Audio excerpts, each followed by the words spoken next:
Kailangan magpakita ang gilas ako para kunin niya ako sa tupad kasi ang dami-dami niya nang kinukuha na nagwawali sa kalsada ng mga tupad. Tapos ako sa harapan ng bahay lang niya, hindi niya ako maista. Teka, magpapakita ang gilas na ako siya.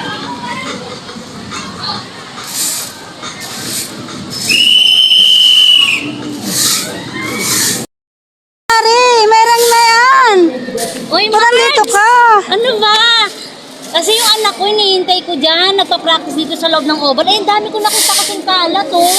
Hindi ako mapakali kasi pagka ganito, maraming kalat, nagwawalis-walis ako. Uy, Mare, baka naman pwede, lista muna ako sa tupad niyan. Kasi kahit dito nga, ano-anong sipag-sipag ko, Mare. Tignan mo, oh, lahat na yan, inilibot ko na kanina. Ang dami kasi ano dito, oh, kulang na kulang talaga yung magwawalis dito. Mare, baka pwede naman, Mare, lista muna ako sa tupad niyan. Sa harapan lang kita ng bahay, Mari. Magkapit bahay lang tayo, di ba? O sige, lilista na kita. Huwag ka na mag-alala. Nakita mo naman yung perform ko dito, di ba? Ang ganda ko kaya mag-walis. Doon, sinimulan ko kanina doon eh, oh. Marami pa. Wow, ang linis naman pala dito. Malinis nga dito, Mari. Kaso lang nga, yung mga daon naglalaglagan. Kailangan agapan mo, Mari, di ba? Kaya, Mari, kunin mo na ako. Lahat, kahit bahay mo, lilinisin ko, Mari. Kahit CR nyo pa yan, kahit yung lababo nyo pa yan, Mari. Kunin mo lang ako, Mari. Ano, Mari? O, siya.